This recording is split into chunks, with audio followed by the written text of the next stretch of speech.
Welcome to Coming from Left Field, where we have conversations about politics, books, and current events with your host, Greg Goddles and Pat Cummings.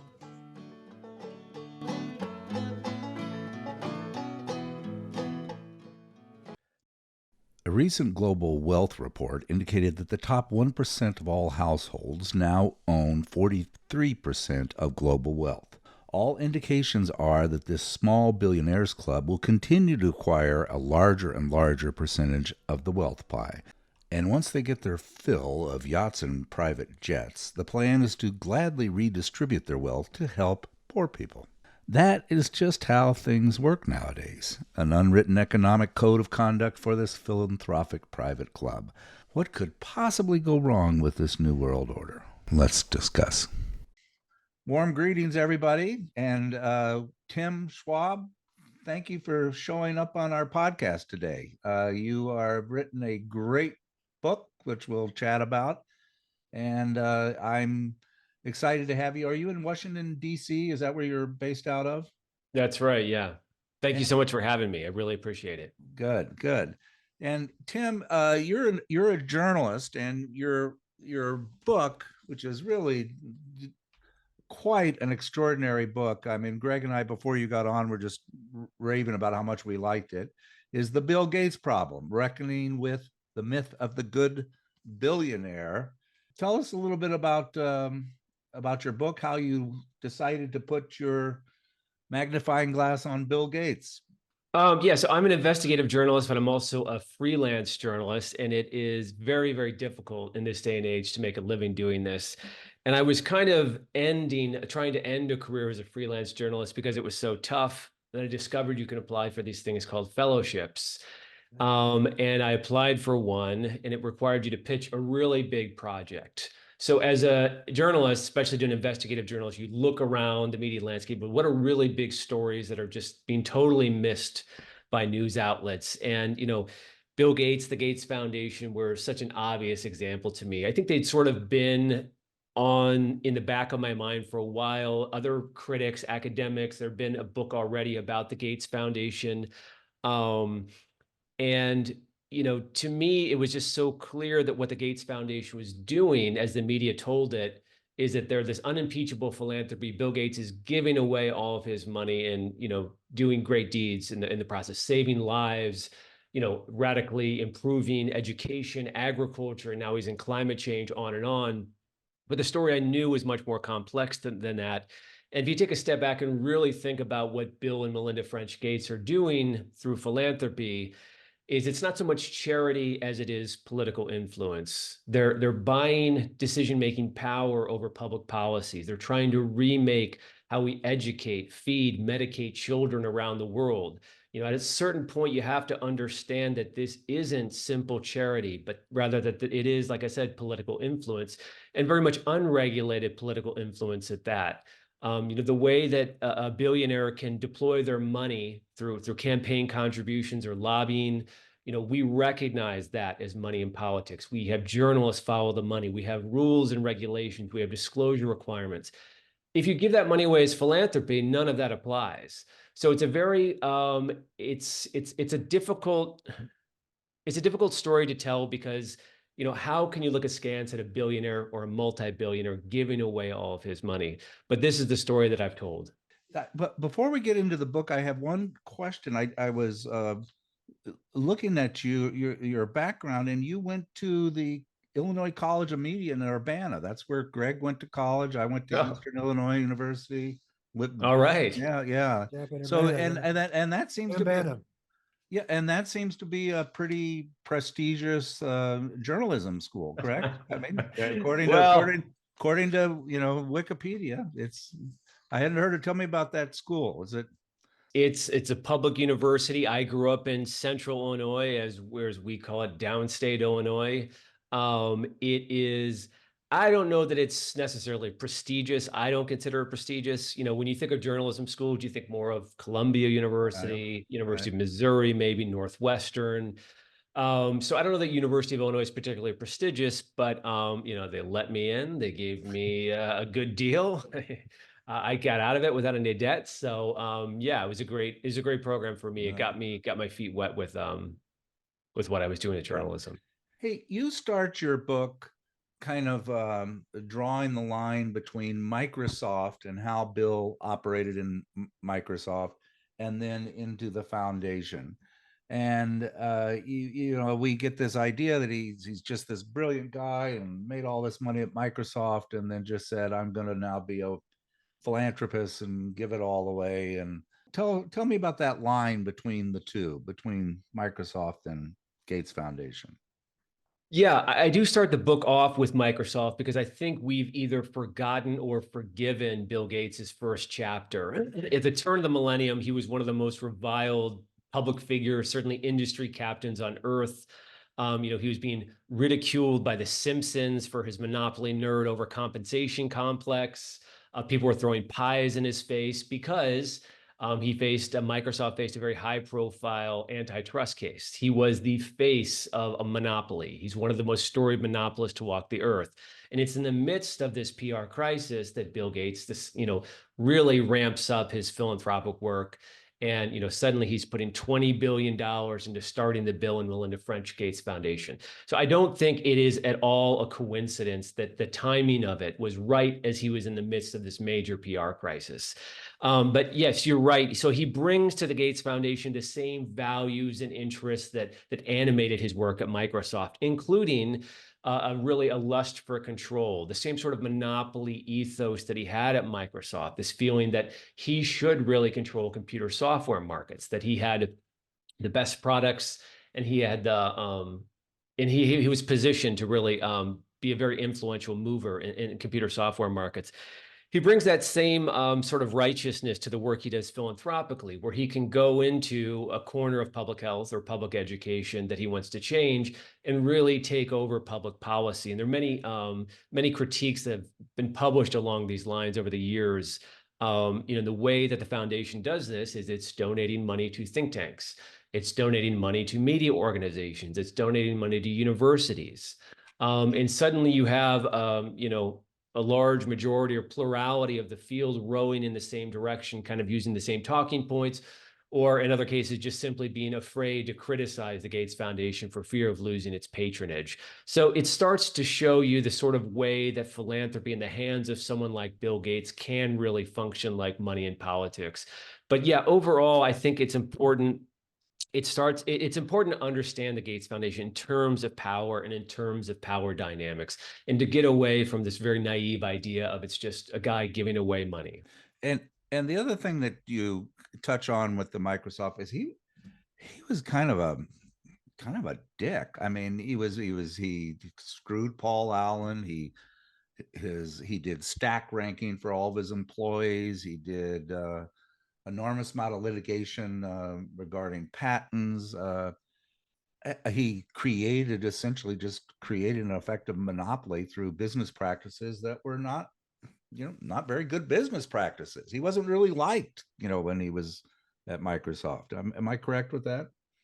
I mean, he has a reputation, and you can read there were maybe dozens of books written about Bill Gates in the late 90s and early 2000s about this computer whiz kid. Who is Bill Gates, the head of Microsoft? And they're pretty consistent in their presenting him as a bully and a tyrant, Right. somebody who has temper tantrums, who has trouble controlling his emotions, somebody who really wants the world to turn in his direction, to move according to his own will and his own wishes, and who has no problem throwing elbows to make the world sort of work according to his timeline. And it should not be a surprise that when he came to the Gates Foundation, he did not have a brain transplant or a miraculous personality change. He is not a different person. The same guy who runs the Gates Foundation is the exact same guy who ran Microsoft. There is this mythology out there that he went from this cold-hearted capitalist into this kind-hearted philanthropist, but it's just a myth. And once you start to understand some of that complexity, the Gates Foundation, it takes on a much deeper dimension, and it's actually a much more interesting story than the simplistic narrative of a guy giving away all of his money. Right. Greg, what did you think? Like I said, we both enjoyed this book a lot more than we thought. What were some of your thoughts about Tim's thesis? Well, I kind of was expecting another show and tell book about a personality, whether it's Bezos or Gates or Zuckerberg or whoever. You get a lot of that. But I got immersed in a book. I mean, I couldn't put it down because it's more than that. And that's what I appreciated most. It wasn't an attempt to trash his personality. We mentioned he's an asshole, but that's not what the book is about. The book is about the philanthropy industry, that complex, and the things that are said in the book about that whole complex and how it functions. Generalize over all these characters have their foundations, and more than just these characters in tech, but big time capitalists. And equally importantly, this is a long history of this. It goes back to the Carnegies and many other people. It seems as though every time we have one of these gilded ages, these kind of attempts to make heroes or royalty out of big capitalists emerge again and again and again. And most importantly about the book is it shows the power, and multiply that by all these wealthy people, the power they exhibit that's not known, not seen, but it's certainly felt. And I would also add that, the Democratic Party, the other institutions in this country welcome it. They welcome the influence of these big money people. So I thought the book was terrific. It was curious. I don't know where in the book, but I know it mentioned the foundation's co-leader, Melinda Gates. And I think you predict in the book that in a couple of years, she's going to be pushed out. He's going to take over. And then I'm reading in the paper, it happened this week. She's pushed out, and now it's all bills. It's all big bills. But it's a wonderful book. It should be on everybody's reading list. Well, thank you so much for saying that and for taking the time to read it. But yeah, this is the sort of big news if you wanted to talk about it. But Melinda French Gates, his spouse they divorced in 2021. That was a big news. The foundation announced that they were going to try a couple-year trial period. They were going to continue to run the Gates Foundation together. If either of them decided it wasn't working out, Melinda, not Bill, would step down.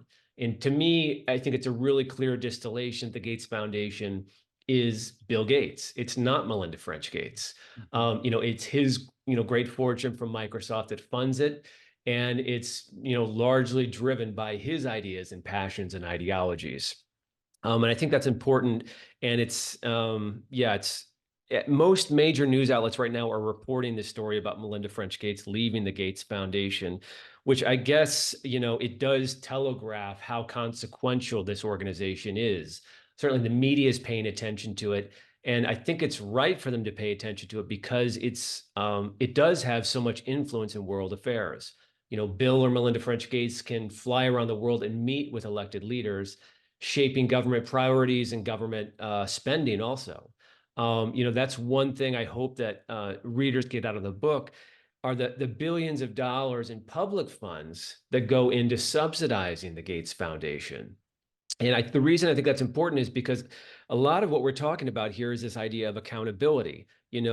On the one hand, you could say, well, if they're using public funds, then the public should have some checks and balances over how those funds are used. Or maybe we ask the bigger picture question is, should any tax dollars be going to supporting a billionaire or a billionaire philanthropy? And that's really where I go with it. I agree with that.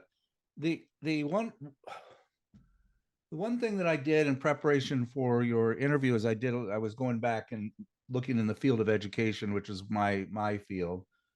Some of the things like charter schools, and which is an initiative that he put forth in Washington State. It failed like 3 times, and the fourth time they were able to pass it. And I'm doing research on these things, and every single there's one exception. Every single article that I get is, if you look at the byline, one was charter school bill in Washington State. It's been 10 years since it happened. Did not mention Bill and Melinda Gates at all in the charter school bill. And it was written by Ed Lab, which is, he funds all of the reporters that are in Ed Labs. Another one, a school summary of Washington State, the Hearn Keene Leadership Fellowship, very slick brochure that's going through the progress of the charter schools, funded by Bill and Melinda Gates. He is so influential in how the media portrays him that it's impossible to get a perspective that isn't somehow influenced by Bill and Melinda Gates Foundation. Am I exaggerating, or is that what you find too? Well, it's not impossible, but it is difficult because the foundation is, they've got a great story to tell. You've got this guy who made all this money, is giving it away. The media loves a great story. You've also got the Gates Foundation donating hundreds of millions of dollars to support journalism. And yes, that affects how journalists cover the Gates Foundation. Just anecdotally, so you're in Seattle right now, right, Pat? Yeah, well, Tacoma, but close. Yeah, close by.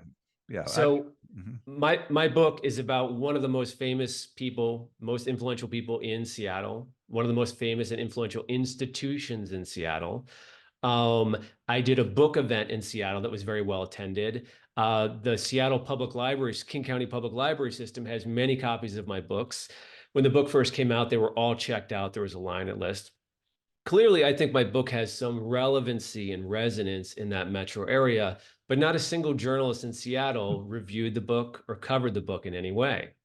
You know, it's stunning to me. And that can sound like self-aggrandizing, oh, they should have covered it because I'm so important. But I mean, the New York Times was covering my book. The Telegraph was covering my book. The Times of London, the Times of India, more than 50 print outlets covered my book, but not a single outlet in the Seattle metro area. And what we started to talk about off mic before we started is that the media reception of the book has been far bigger and better abroad in places like Europe and India than it is in the United States. And I do think part of that is, I mean, it's complicated. It's not simply that the Gates Foundation is buying influence through these donations, but that certainly is part of the story. And there is some, I think, really institutionalized bias around how the news media, especially in the United States, covers Bill Gates and the Gates Foundation, though I do think that's changing. I think that that's changing for a few different reasons. We can talk about those if you want.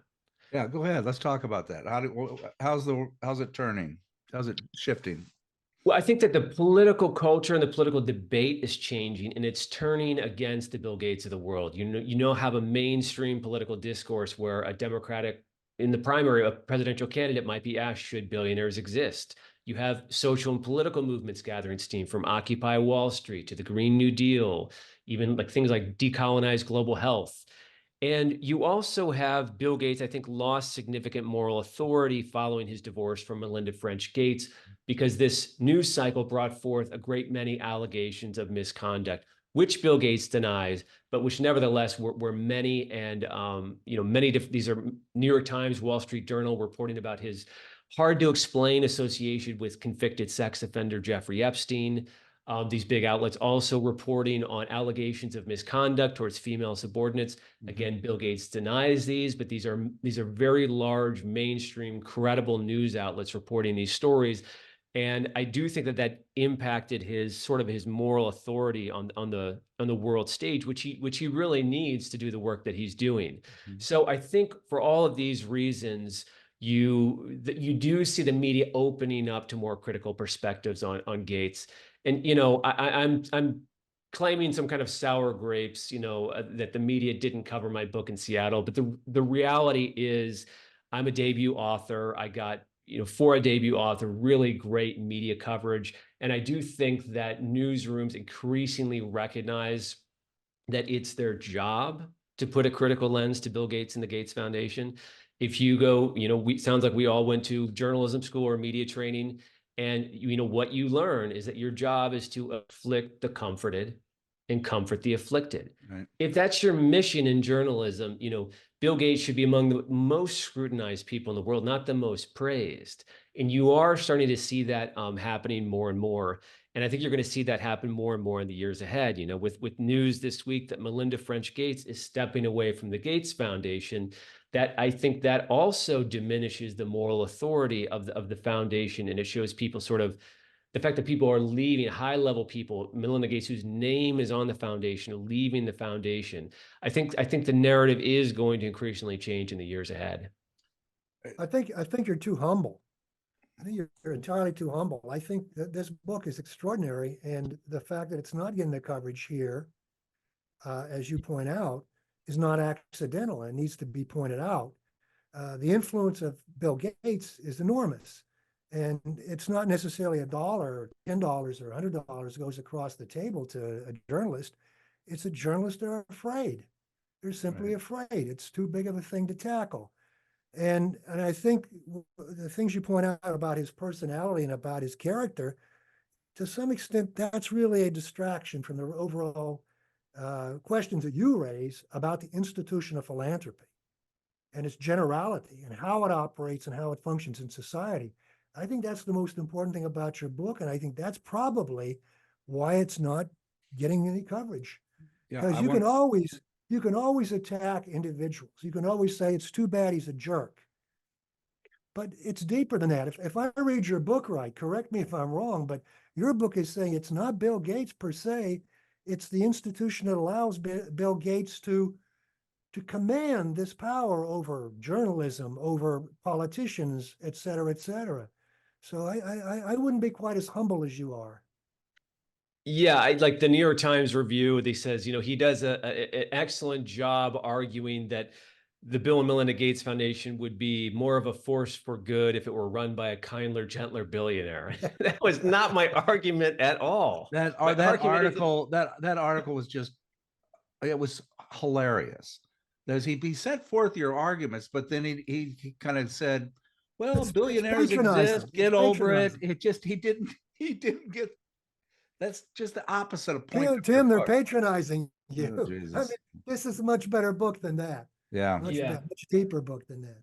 Well, I mean, for what it's worth, a few weeks later, the New York Times came back and gave it an editorial choice, editor's choice recommendation. But Good. just to close that loop, in case any listeners aren't following, there is that the reason I would never argue that the Gates Foundation, the reason I'm not arguing that Gates would be, that the solution to the Gates Foundation is to have Melinda French Gates take over or a kinder, gentler billionaire take over, is because the book is about Bill Gates, but it's really a case study for this larger problem of extreme wealth. When you allow anyone to have the kind of wealth that someone like Bill Gates or now Melinda French Gates as an independent billionaire have, they will use this money for political purposes, for anti-democratic political influence. They're going to use it for lobbying. They're going to use it for campaign contributions, to fund political advocacy, and also, as the Gates Foundation shows us, for philanthropy. It's another tool in the billionaire's toolbox. And we are so long overdue to have an open, honest public debate about the Gates Foundation and about, to Greg's point, more generally, this institution of billionaire philanthropy. If we don't have that conversation now, we're going to have not just a Bill Gates problem, but a Jeff Bezos problem and a Mark Zuckerberg problem. Mm-hmm. The richest people on earth have already pledged that they plan to give away most of their wealth. And this sort of naive, credulous response is to say, well, imagine the hundreds or billions or trillions of dollars coming down the pike and all the good we can do with that.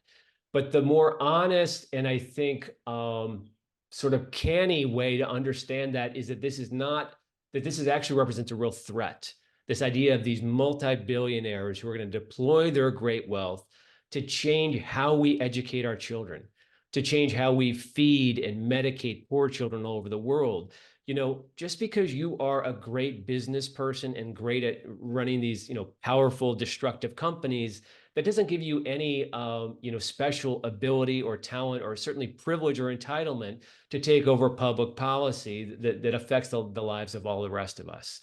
So, yeah, I do think that you hit the nail on the head, Greg, by saying that this is really the takeaway should really be to make us think about this institution of billionaire philanthropy and the problem of extreme wealth itself.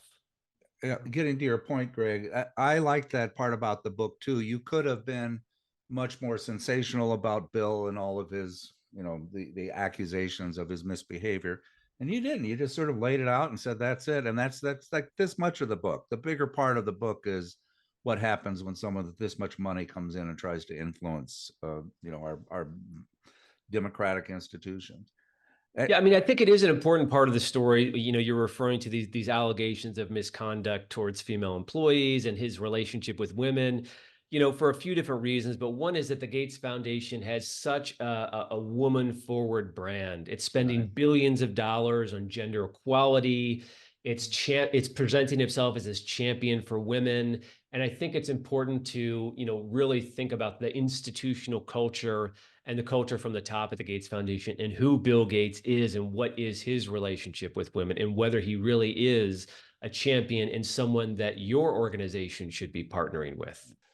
I want to say something nice about Bill Gates. I'd like to talk about education. He funded a housing stabilization grant in my school district, which was a very, very poor elementary school that had enormous amount of mobility of kids coming, going. And he spent, I don't know how many million, maybe 10 million, and set this program up that, well, he didn't. The people in the community set it up with funding from him. It wasn't his idea, where they would give people Section 8 housing vouchers if they would stay stable, if they would be involved in the school district, if they would go to all of the class meetings and so forth. And it was a great program. It actually improved students' performance. It was really wonderful. And I'm so proud of the district and all the people that worked with that grant. And I helped with the data for the grant. So that's nice. This is how Well, bad.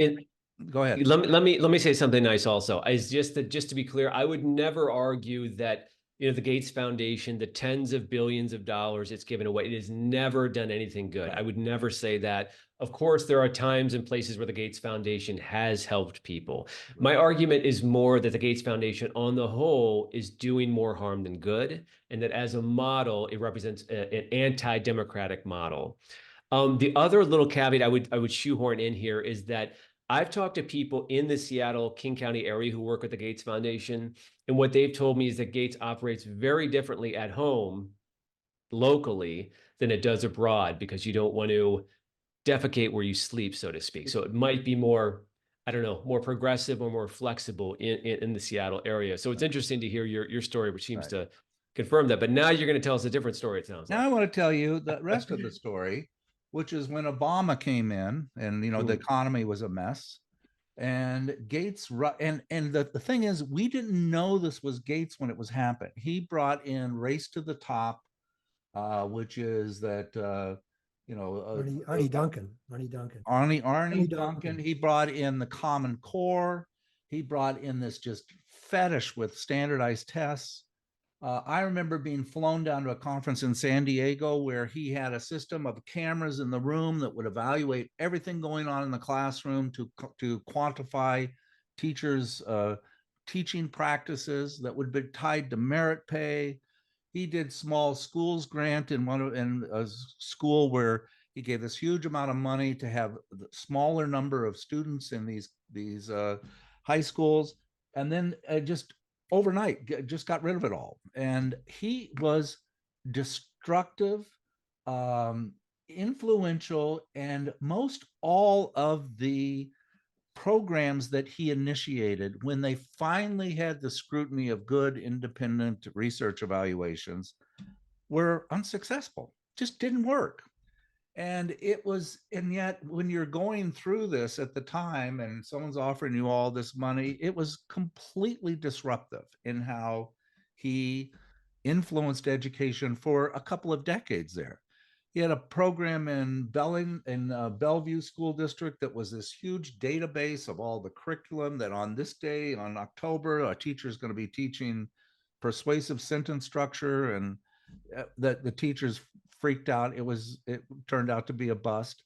He's had so many initiatives, and they all come in with this a great amount of money, and it's the same story years later when they go back and look at them, and they weren't successful. It's the hubris. It's the hubris of him thinking I can figure out what's wrong with education, and I can do it without involving the teachers or the people that are directly involved. I know what's best, and here's the money, and do it this way. It's been a horror story with what he's done in education. Pat, the money is ill-begotten. Let's start with that. Rather than put any praise in his lap, he's not using his money. It's not money he earned or wealth or capital he earned. He took it. He's an exploiter. They exploit employees. That's what business people do. That's what owners do, proprietors do. They have people working for them. They exploit their labor and they take the capital. And then, like Andrew Carnegie, they generously create libraries. It's not their money that's doing it. And if it's not their money that they're doing it with, then it shouldn't be their prerogative to stand back and say, look what I've done. They didn't do it. He didn't do it. Whatever little good you think he might have done, it came from money he exploited from someone else. It's just a rotten system. Yeah. And it begins that way. I mean, you can talk about taxing them all you want, but the problem is the way the wealth is garnered. The system allows people to garner that kind of wealth. Yeah. If you don't want it to happen, you've got to look at the system. I think that's right. I'm curious, Pat. So it sounds like these examples you're giving are from your own personal experience as an educator. Personal. These aren't things you've read or criticisms you've read, but you experience Gates' influence directly and on didn't your. and Yeah. didn't know it was him. For example, I was director of research and evaluation, and he had this. You could do. He had all of these research. You had to have proven research practices in order to get funding. Well, what was the proven research practices? It was what he said it was. You know, Right. it was his. You couldn't have anything that didn't go through him. And working with these professors at the University of Washington that are departments were funded by Gates, they knew this was filled with mendacity. But you know, they're funding 25 doctoral students, and it's all based on what his research priorities are, as how it was their marching orders. And it's only when you look back you realize how much of this was influenced. I didn't know Bill Gates did the Common Core. I didn't know that was his idea. I did, just universal curriculum. Smart people are figuring out we need this. It was his. It was all his stuff. He's the guy. And thank God for people like you and Diane Radovich and all of these other educational people that have been around long enough that started to write about it and expose it. And that's the only way I found out. I didn't find out from my professional organizations because God knows they're all in the bag for Bill Gates. Yeah, even teachers unions, I think at one point were taking funding from the Gates Foundation. They did step away at some point. But this example you're giving about, what does Bill Gates know about teaching or education? Who is he to think that he could come in with his own ideas about how to change how we educate students? You take that example and you multiply it 100 times. Now Bill Gates is the expert on climate change. Bill Gates is one of the most powerful voices in agricultural development in many African nations. What in the world does Bill Gates know about farming, about agriculture, about food production? And are any of us surprised 20 years later, when you look back at all of Bill Gates' big ideas, the tens of billions of dollars he spent, are any of us surprised that it didn't work? Or that they're actually, not only did these initiatives fail, but they're great opportunity cost and collateral damage, and people are actually being hurt through this process. I did an event at Town Hall in Seattle with Jesse Hagopian, who's a local high school teacher, I think at Garfield High School. Yes, I know him. And yeah, and he could speak directly to the Gates Foundation's initiatives and the way it's impacted him as both a student and also as a teacher, and the way it's impacted his students. And what he said at that event is that Bill Gates and the Gates Foundation have been the most destructive influence in American education over the last 2 decades. So I think it's really powerful to hear the testimonies of people who have really who have experience, who've worked directly with the Gates Foundation and under the Gates Foundation. And I mean, I guess just that the hubris, the word you use is just the foundation feels entitled to keep throwing the dart. Right. They say, well, just because we haven't had the success we hope for doesn't mean we should stop trying. It's at a point you should stop trying. When all of the independent researchers and experts are saying it's not working, when your own intended beneficiaries are asking you to stop helping, when teachers and educators are saying it's not working, you're actually hurting teacher morale. When you have farmer organizations across the African continent openly petitioning the Gates Foundation and asking it to end its charitable crusade because it's causing so much harm, at some point, why don't they listen, or why can't they listen? And why have we set things up in a way that they would be allowed to keep throwing the dart, to keep engaging in this kind of social experimentation just because they have so much money? It's a strange thing that we've organized society in this way. No, just, the only way out I can see, I don't know if you agree, but is really journalism. I mean, people have to get this information. They have to, I mean, the book gives it to us, but as you say, that's being, I won't say it's blacklisted, but it certainly is gray listed in the sense that there's enough powerful people in this country that aren't going to let this be the topic in mainstream media. And so how do we find a way out of this when journalists themselves are corrupted or tainted by all this foundation money, all this influence peddling, grants to universities, I'm sure grants to Columbia Journalism School, et cetera, et cetera. How do we find a way out of this? I mean, I think journalism is part of the solution, but it's not the only solution. I mean, I think that Bill Gates and the Gates Foundation are a problem for democracy. And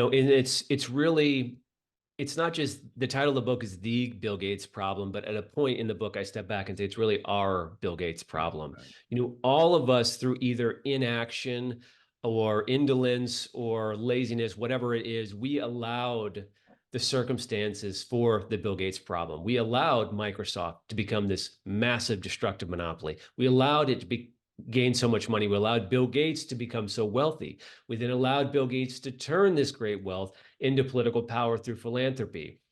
So, it's easy to get kind of doom and gloom and fatalistic, but I myself, like Bill Gates, I am an impatient optimist. I am hopeful. I think that there is a way out, and I'm inspired by the kind of political and social movements that we do see in all of the political activity that we see happening right now.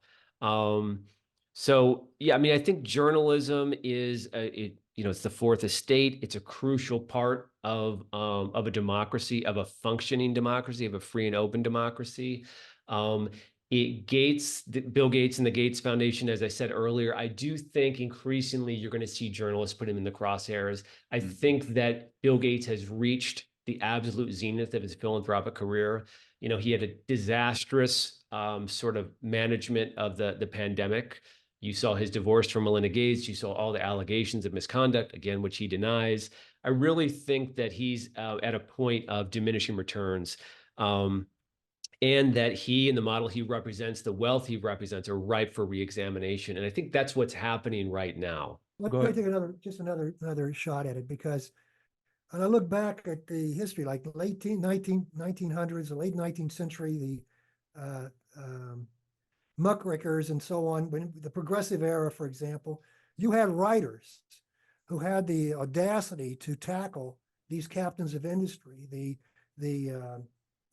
Morgans and so forth.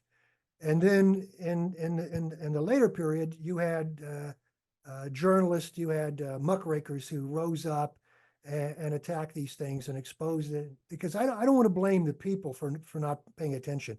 I want to blame the people that bring things to people's attention. We had that in the past. We had muckrakers. And as a result of that, the politicians were forced to act, and there were anti-monopoly laws that were passed and so on. I don't see these journalists. I mean, yeah, the Chris Hedges and Taibbi's and stuff, but they don't have a big megaphone. The mainstream journalists just push them out. Journalism is so monopolized today; these people aren't really heard. So I too am inspired by movements, but I just don't. I'm not optimistic. I don't see. Kudos to you and others like you, but Yeah. I don't Well, see I it. mean, yeah, I think there are different models of journalism. This isn't an area of my expertise or anything, but, I hear a lot of people talking about a public funding model, and that sounds very interesting and useful, where a taxpayer supported idea. You probably all are subscribers to different newsletters that, writers are now going off on their own and, hanging their own shingle and not working with a large outlet, but just publishing their own newsletters. And some really interesting perspectives are happening there. So I do think that the news media, how it operates, the economy and the political economy of it is very much in flux now and very much changing. I don't think that that the Gates Foundation's money is helping things. And, certainly that's one thing I argue in the book, is that Gates should stop funding journalism, or really journalists should stop Stop. accepting funding from the Gates Foundation. And I think that's a lesson that, or that's something that people should consider more broadly. If you're an organization working on gender equality and women's rights, do you really want to partner with the Gates Foundation and Bill Gates? Or is that really the best partner to take their money? If Bill Gates and the Gates Foundation, their power is their wealth. If you say no to their wealth, it's a great way to diminish their power. Absent any kind of organized, movement to boycott the Gates Foundation, it doesn't really have political legs. But certainly, the sources I talked to in writing the book, this is something that people are talking about. And this is a decision that people are making, to say, I'm not going to take Gates money because it's too influential and they have too much power and it's too big of a problem. Talk about, we all grew up in Central Illinois, corn country. I was fascinated with your chapter about him buying land in the United States, farmland. First of all, this was all done covertly. This was not, no, I'm doing this. This is my theory behind this. A couple of reporters discovered some transactions and discovered that during the pandemic, he was single-handedly transforming himself into the single largest farmland owner. And I'm trying to figure out, okay, why did he do this? He said, I did this because my investment people say this is good diversity. I think it probably has something to do with his GMOs and him thinking that he can figure out a better way to make plants and grow things than anybody else, because of course he's so smart. Um, what is your theory behind him owning all of this farmland all over the country? Well, first I would say it's a problem. It's disturbing. It speaks to, the way that agriculture operates today. That, we think of these hardworking farmers, and we should actually be thinking about these soft-palmed investors in Seattle, like Bill Gates, who's the largest farmland owner in the United States, according to these journals who did a great story. I think in the Land Report was the name of the publication. It's like 200,000, more than 200,000 acres of farmland. At the same time, I guess I am persuaded by the argument that Gates puts out, which is essentially, I've got a $130 billion private fortune. What am I going to invest it in? Everything. You know what I mean? It's just like the scale of wealth that he has. You're talking about $130 billion. Just a side note here is that during his tenure as the world's most generous philanthropist, Bill Gates has managed to basically double his private wealth. So, we have endless news reports about his generosity, about his giving money away, but the real story is about his wealth accumulation. Is he generous or is he greedy? Those are the questions we should be asking. I mean, whether or not Bill Gates has time in his super busy schedule to be operating, hundreds of thousands of acres and to sort of be managing them or trying to micromanage them to carry out experiments, I don't know that I see him doing that in any kind of large scale, but certainly he could be doing something like that on a smaller scale. And yeah, to your point, there is a chapter in the book about the Gates Foundation's work in agriculture, and we know he's very interested in agriculture. He wants to turn every big social problem like hunger into an arithmetic problem that he can solve because he's such a talented math geek. It's just about, you think about the inputs, you think about the outputs, you do the calculations, and you can figure out a way to do it. Just the same way he wants to boil down teachers, to put the cameras on them and put some kind of AI system to sort of like look at what they're saying and how they're saying it and their movements and come up with some quantified result. The way you explained it, I don't know what exactly that was, but it's the same kind of idea over and over again, that through technology, through innovation, through data and metrics, you can boil everything down into a number and really improve it in that way. You can optimize. And if Bill Gates and the Gates Foundation shows us anything, is that that's not true. It doesn't work, at least not when it's driven by the hand of Bill Gates. Yeah, in the Gates Foundation's work, it is very much in agriculture in Africa, at least, it's very much this industrialization model where they're trying to make farms use more inputs, more agrochemicals, to try and increase yields. And, it's sort of elides over a very well understood paradox that we already produce enough food to feed the world. The reason that people are hungry is because they don't have money, because they can't access the food. So the solution is not, well, we need more yields, we need to produce more food. That's not the solution. We already produce enough food. The issue is about poverty. It's about this complex issue of being able to access food.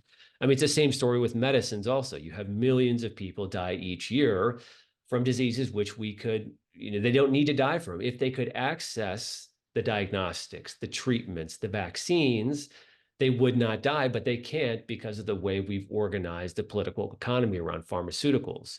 So, and the Gates Foundation does nothing to really address these structural problems of inequality. Yeah, and you said that so well with the COVID chapter. There's different ways you can look at how do you get the vaccine out to people. Do you use the pharmaceuticals and support them? Do you have cooperations across all countries and develop your own? And let's have discussions about it. Maybe we could chat about this, but that's not the Bill Gates way. The Bill Gates way is I have all of this money and this is what we're going to do. We're going to protect these pharmaceutical companies with their patents. We're going to subsidize it in this particular way.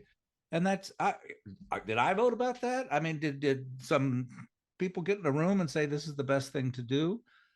Maybe it is the best thing to do. I don't think it is, but it's again that hubris that we're doing it my way. And the other thing that you said that was so interesting, if I disagree with this, if I'm working for a medical facility and I disagree, I get the bill chill.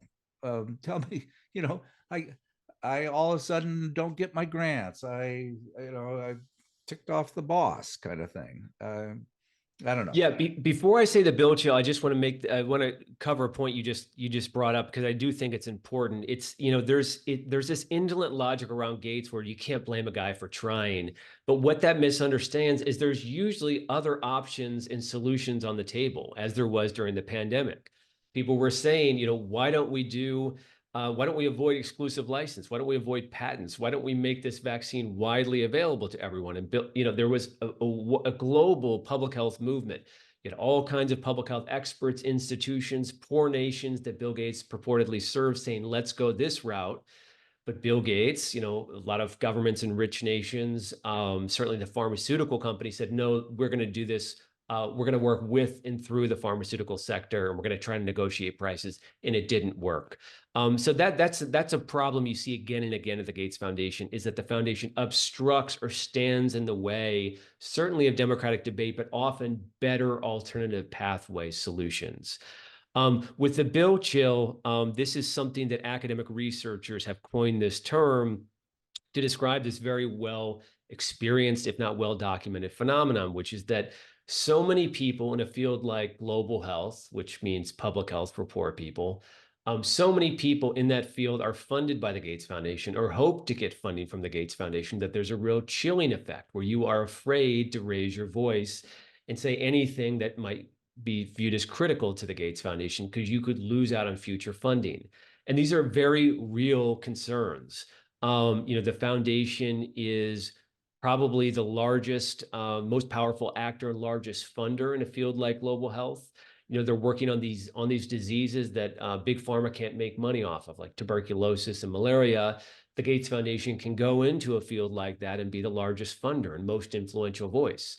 If you're an academic working on one of these diseases where the Gates Foundation is a big player, you've really got to kind of get in line with the Gates Foundation. So, but all this means is that it limits. I'm not going to say there isn't any kind of criticism of the Gates Foundation, because you certainly have a lot of, for example, people working in the social sciences, anthropology, geography, sociology, who aren't funded by Gates and are free to speak critically of the Gates Foundation. And if you look into the academic literature, and even to some extent in journalism, you do have this rich, robust body of criticism and critical reporting. Certainly in writing this book, I am standing on the shoulder of giants, of many people who came before me, and many people who generously, if not bravely, took the time to speak to me, sometimes anonymously. So yeah, the bill chill, I think, is real. It's alive and well in many different fields. I would expect even in many areas of education policy, that's the case. I see a lot of trade publications working on education topics like education journalism outlets focused on education. Many of them are funded by Gates, and many of them seem to report on or around Gates in ways that amplify the Gates Foundation, but don't often criticize the Gates Foundation. So, I mean, some of this is just common sense. If you have a really massive funder, you just the sticks and carrots, the incentives and disincentives, people just understand you're not going to upset. You don't want to bite the hand that feeds you. Right. Well, one more thing we had on a couple of weeks ago, Neil Crass and John Shelton, who were actually the people that recommended your book. They said, you got to get Tim on. He's just great. And so nice of them. Oh God, they were just wonderful. They're the two professors that I failed to introduce when I started the podcast. But one of the things about the fantasy economy is we destroy the neoliberalism comes in, tax cuts, destroy our institutions and so forth, and it's a mess. And then we blame the educational system for the problem. And in a way, that's kind of what I love the Thomas Frank has a blurbs your book, and he just discusses that stage one, we cut taxes, encourage tech monopolies, deregulate everything, and then build this system that allows these billionaires to come in. And stage two is we talk about how wonderful the billionaires are for helping us out of the problem that we create. Yeah. And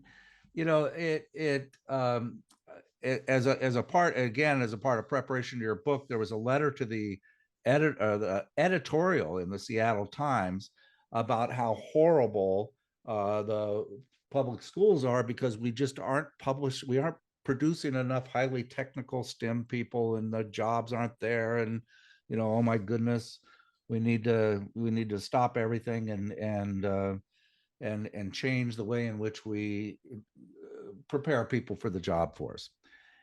Every three different organizations were quoted in this, three different groups where they got their data from.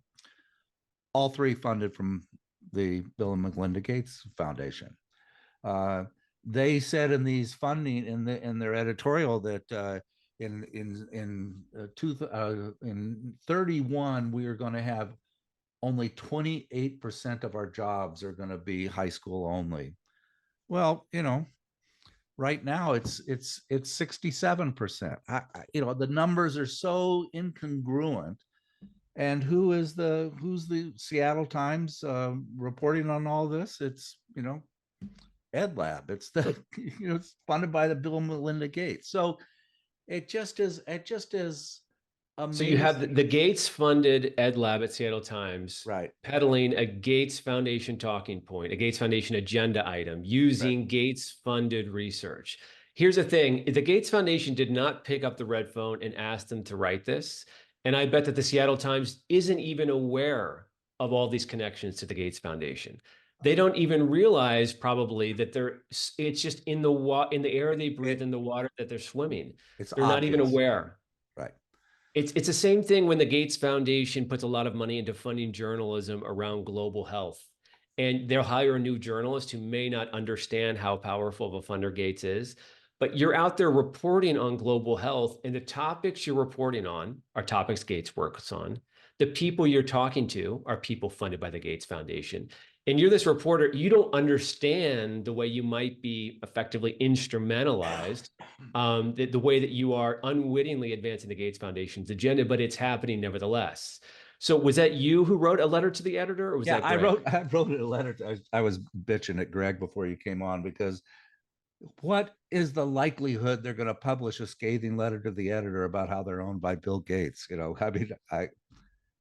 This much, zero. They're not going to publish this letter. I mean, what you did was very effective follow the money journalism. I mean, you don't consider yourself a journalist, I'm sure, but we should do something with that. What you found, it was well written, it was well crafted, the research is there. If they don't publish it, I don't know what the timeline, you're going to give it a week or whatever it is. we should find another way to put it out there because it's great. Yeah, I'll try to figure something out. You're absolutely right. So, oh my goodness, Tim, you were great. What's next for you? I saw you were taking over you had one article about the farmlands and the farm bill, and you have other interests than Bill Gates, right? Yeah, I mean, I came into this work really as a journalist who had written a lot about conflicts of interest, especially in research and science, but in other areas too. Yeah, I have done some like background thinking about agricultural policy. What's next? I don't know. I am still figuring it out. It is so hard to work as a writer in this day and age, so I am still figuring it out. Are you going to do the Substack thing, the Matt Taibbi, Freddie DeBoer, or Freddie DeBoer? Are you thinking of pulling the plug and trying to be self-funded through something like that? Yeah, that's probably would make the most sense for me to do something like that. I guess I'm still figuring it out. Writing this book took a lot out of me. So I think part of me is just kind of trying to just revive myself. Right. And it's Yeah. just been out a couple of months. I mean, it's it's got more room to grow. So any final thoughts, Greg? Yeah, it's a fine effort. I urge you to continue on. Find yourself quickly. We don't have a lot of time, so we need more of your work, and we need it True. soon. I think exploring this philanthropy thing and taking that further and looking at some of the other philanthropists and looking at the whole industry as an industry. It took a long time for people to understand there was a military industrial complex. It takes a long time to see these things. And you've got us well on the way in this book. I mean, that's what I think is remarkable. So I hope you don't stop doing that. Pursue that and give us more. I'm hungry. I'm Yeah. really hungry for what you do. Well, thank you so much. Kind words from both of you, and thank you so much for having me on. Great conversation. Good. Thank you too. Thanks. Bye. Thanks, Tim.